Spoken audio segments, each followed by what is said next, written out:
말씀은 좀 굉장히 위험한 말씀 중에 하나입니다.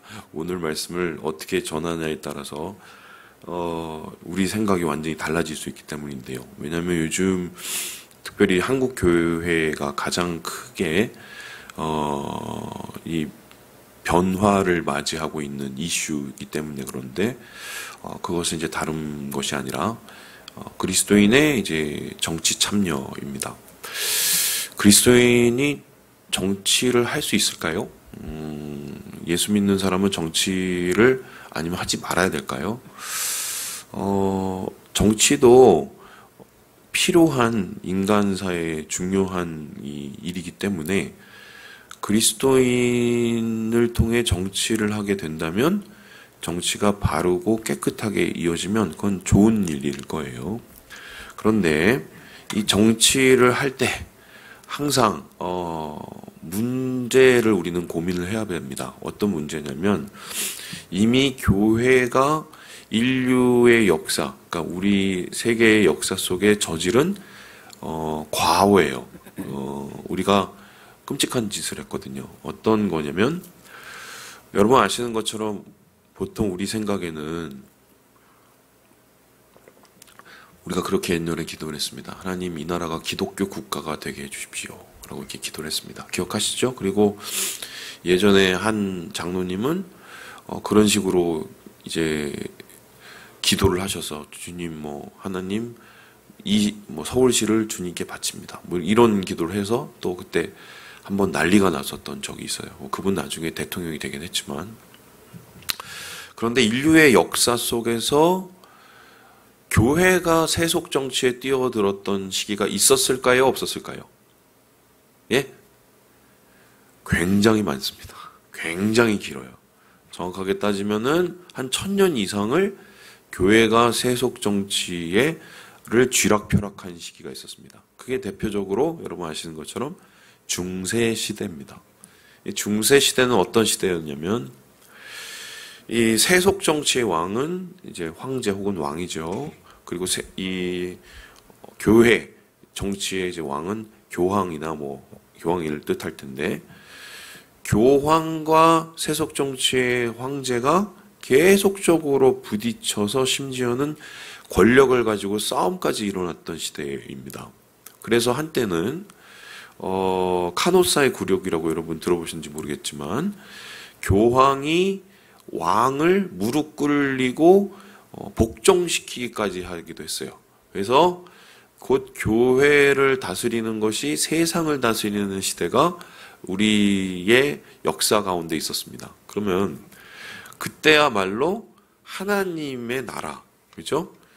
기독교 국가가 이 세상 위에 나타나게 된 거죠. 자, 그러면 기독교 국가가 이 세상 위에 나타났을 때 그때 정말 이 세상은 하나님의 뜻이 나타나는 우리가 생각할 땐 너무 행복하고 너무 아름다워 보이는 그런 아름다운 기독교 국가였을까요? 어떻게 생각하세요? 재밌는 건 그 당시에 소위 말해서 그냥 아무런 근거 없이 어떤 부분에 꺼림칙하거나 심지어는 어떤 냄새가 난다는 이유로 마녀나 혹은 악마와 관계된 사람이라고 생각을 해서 교회에서 재판을 하고 그 사람들을 불에 태워 죽이는 마녀 사냥이 횡행했던 시기입니다. 근데 그 마녀 사냥을 통해서 진짜 사탄 숭배자들이 죽었으면은 그나마 이해가 될 텐데 그것도 문제지만 그게 아니라 소위 말해서 자기의 정적을 제거하거나 아니면은 민심을 달래기 위한 일종의 정치쇼로 힘없는 사람들이 희생을 당하는 경우가 굉장히 많았습니다. 뿐만 아니라 교회 정치의 우두머리였던 심지어 교황이라는 사람은 그 교황으로서 우리의 생각은 어떻습니까? 아주 쉽게 설명해 볼게요. 목사님이 대통령이 된 거예요. 그 목사님이 우리로 따지면 총회장이, 우리 그 합동총회 총회장님이 대통령이 된 거예요. 그러면 우리 생각엔 저분은 그러면 올라가서 성경에 나온 대로 정치를 하지 않았을까라고 생각을 하는데, 완전 세상 정치와 다를 바 없을 정도로 완전히 썩었습니다. 심지어는 한때는 교황이 3명인 정도 있었습니다. 한꺼번에. A 교황, B 교황, C 교황 해서 소위 말해서 그 세상의 권력을 가지려고 그 교황 셋이서 싸우는 일이 벌어졌어요. 심지어는 그 당시에 어떤 일이 일어났었냐면, 교황은 목사인데, 그 신부죠, 지금 말하면. 결혼을 못 합니다. 그런데, 애인의, 둘째 애인의, 셋째 애인의, 그리고, 나중에는 그 아들, 그러니까 사생아죠. 또 그 아들이 나중에는 또 어떤 식으로 정치에 뛰어들고, 뭐 이런, 소위 말해서, 할 수만 있다면 씻어내리고 싶은, 지우고 싶은 정말 엄청나게 더럽고 씁쓸한 일들이 세상 속에서 만연했습니다. 그러니까 지금 그 유럽이라는 나라, 그리고 혹은 뭐 그 동구권도 마찬가지고요. 그쪽에서 소위 말해서 안티기독을 하시는 분들의 뿌리를 보면 사실 이 중세 정치의 잘못된 그 교황 정치의 사실 그 산물이라고 할 수 있어요. 우리 생각에는 기독교인이, 그것도 기독교인 중에서 목회자가 예수 잘 믿는 사람이라고 생각하는 사람이 정치를 해서 나라를 다스리면 행복해질 거라고 생각을 했는데, 그리고 하나님의 정의가 세워질 거라고 생겼는데 완전히 정반대의 나라. 그래서 하나님께 영광을 돌리는 나라가 아니라 하나님께 욕을 먹이는 나라를 세운 게 과거 우리 교회의 모습입니다.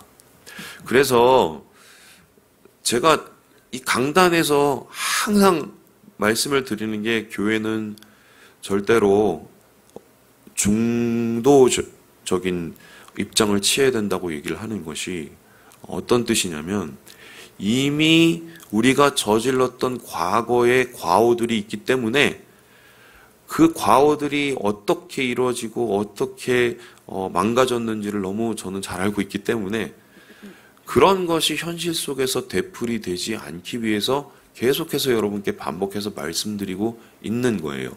그래서 그러면 목사님, 기독교에는 정치를 하면 안 됩니까? 아니죠.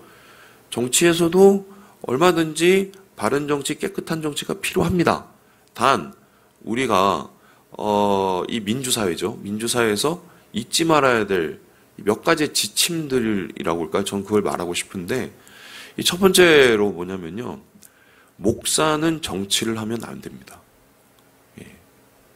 목사가 정치를 하는 그 순간 교회가 모든 역량이 정치에 휘말릴 수가 있어요. 마치 과거에 이 교황 정치가 세상 속에서 결탁을 해서 교회가 세상에 완전히 휩싸여 버린 것처럼, 목사는 목사 원래의 일을 해야 됩니다. 목사의 원래 일은 뭡니까? 목양이에요. 그러면 목사님, 목사는 정치인이 되면 안 됩니까?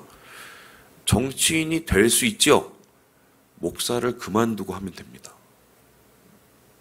목사가 정치를 하려면 자기의 목회를 그만두고 그냥 그리스도인이라는 이름으로 혹은 세상 속에서 자연인의 신분으로 정치를 하면 돼요. 그런데 목사라는 신분을 얹어서 그것을 기반으로 정치를 하기 시작하면, 잘못하면 중세시대를 되풀이하고 하나님의 이름을 더럽히게 할 수도 있겠다. 이게 첫 번째 원칙이에요. 두 번째 원칙은 뭐냐면, 교회는 정치를 하면 안 됩니다. 절대로 안 돼요. 교회는 정치를 하면 안 돼요. 아주 쉽게 설명을 해드릴게요. 자, 2차 대전 때 독일과 영국을 주축으로 양대 국가들이 모여서 전쟁을 했단 말입니다. 이 전쟁을 했었을 때 독일도 그렇고 영국도 그렇고 공통점이 뭔지 아세요? 모두가 기독교 국가였습니다. 자, 그러면 히틀러가 독일에서 황제의 자리에, 총통의 자리에 이르렀을 때 히틀러를 뒤에서 지지하고 도왔던 세력들이 누굴까요? 교회입니다. 반면에 처칠이 영국에서 이제 수상을 가지고 이걸 대처를 했었을 때 그 처칠을 지지하면서 도왔던 사람들은 또한 미국과 영국의 교회였습니다. 자, 그럼 이게 어떻게 되냐면 예를 들어서 영국과 독일군이 싸웠습니다. 자, 이 사람들이 다 기도를 했겠죠? 어떻게 기도를 했겠을까요? 하나님, 우리가 이기게 해달라고. 똑같은 하나님을 섬기는데, 똑같은 하나님께 기도를 하는데, 저놈은 나쁜 놈이니 저놈을 죽여주시고 저를 살려달라고, 저희를 승리하게 해달라고. 이런 말도 안 되는 아이러니한 일이 일어납니다. 제가 생각할 때는 정말 그 사람들이 교인이었다면 히틀러나 혹은 처칠이나 처칠은 어쩔 수 없이 전쟁을 했다고 쳐도 전쟁을 하진 않았겠죠. 한마디로 교회를 이용한 거예요. 왜냐하면 교회는 사람이 많기 때문에. 그리고 교회는 목사가 어떤 이야기를 하느냐에 따라서 사람들이 쉽게 마음이 움직일 수 있기 때문에 신앙이라는 것과 정치가 연합하면 엄청난 소위 말해서 그 시너지 효과가 나기 때문에, 그래서 정치인들은 끊임없이 교회를 굉장히 탐욕스러운 눈길로 바라봅니다. 거기에 넘어가면 안 돼요. 그래서요, 목사가 정치하면 안 되고 교회가 정치하면 안 돼요. 그럼 어떻게 되느냐? 우리는 그렇게 편져서 싸우진 않겠지만 오늘 한국도 보세요. 교회가 두 짝으로 쪼개져 갖고 좌파교회, 우파교회 싸우죠? 그리고 심지어는 좌파 목사, 우파 목사 서로 비난을 하죠? 똑같이 하나님 앞에 기도를 합니다. 똑같이 하나님께 정의를 구하죠. 똑같은 상황이에요. 그래서 절대로 교회는 정치를 하면 안 돼요. 아셨죠? 그리고 마지막으로 중요한 게 뭐냐? 우리 함께 5절의 말씀을 같이 한번 읽어보도록 하겠습니다. 5절의 말씀입니다. 5절입니다. 시작. 그러므로 복종하지 아니할 수 없으니 진노 때문에 할 것이 아니라 양심을 따라 할 것이라. 오늘 이 바울의 이야기를 보면 굉장히 좀 오해할 수가 있습니다. 마치 이런 건데, 야, 너희들은 그냥 로마 황제가 시킨 대로 열심히 잘 살아. 괜히 까불지 마. 이러면서 마치 로마 황제의 편을 들고 로마 정권의 부역자로서의 스피커가 되는 그러한 모습들을 보이게 됩니다. 그래서 이런 모습을 가지고 어떤 학자들은 비난하기를 바울부터 봐라. 이거는 완전히 정권의 비호 내지는 정권을 한마디로 부역하는 이런 인간들 아니냐.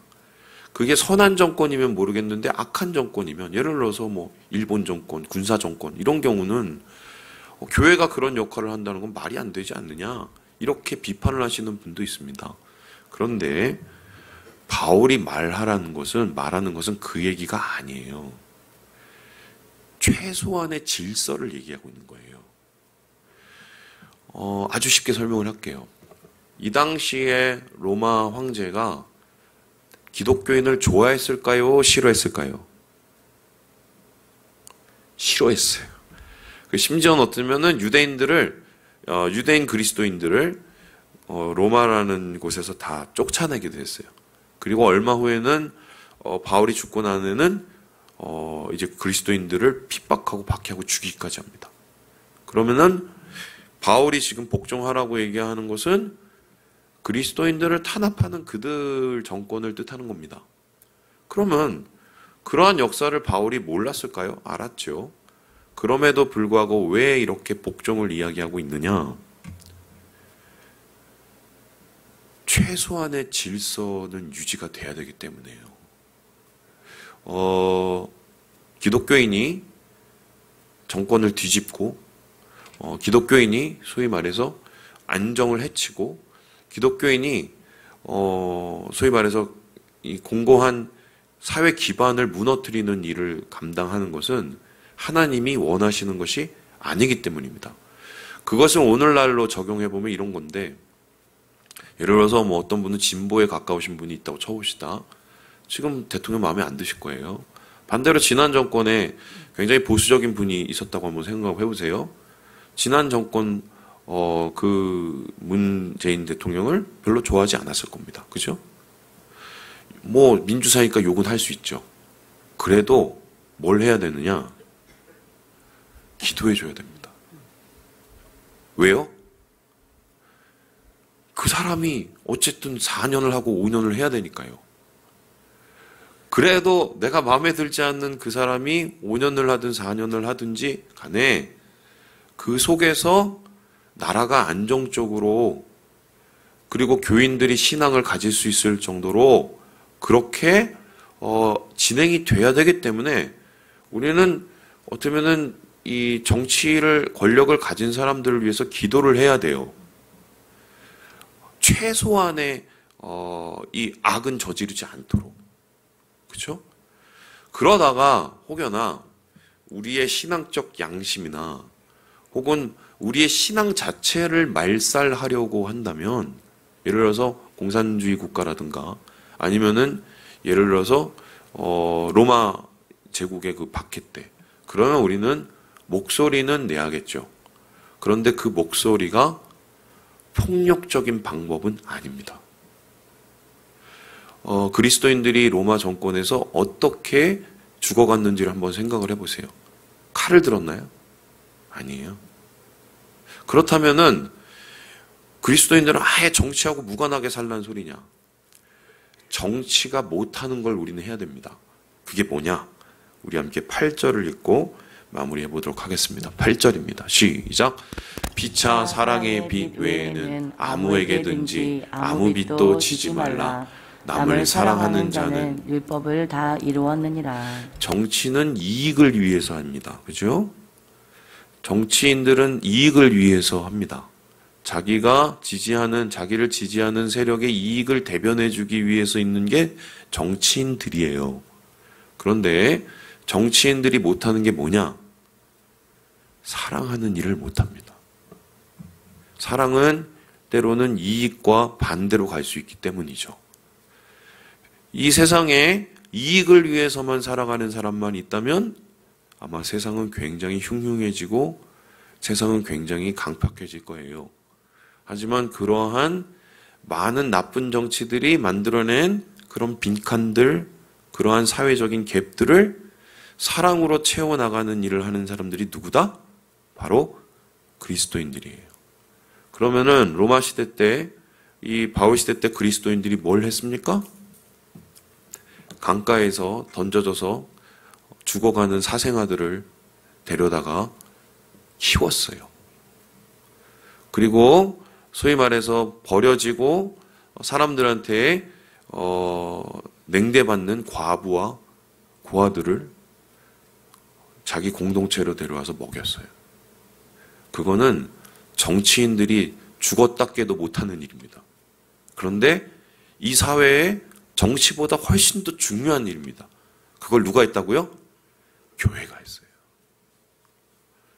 말씀을 마칩니다. 되게 복잡한 얘기인데 오늘 얘기를 잘했나 모르겠어요. 앞으로 저한테 뭐 목사님은 어느 당이에요 이런 거 물으실 필요 없어요. 저는 정치를 안 합니다. 정치를 안 해요. 주님 안에서 진실로 사랑의 빛을 지시면서 주님의 사랑의 나라를 만들어 가시는 오늘 하루 되시길 주님의 이름으로 축원합니다.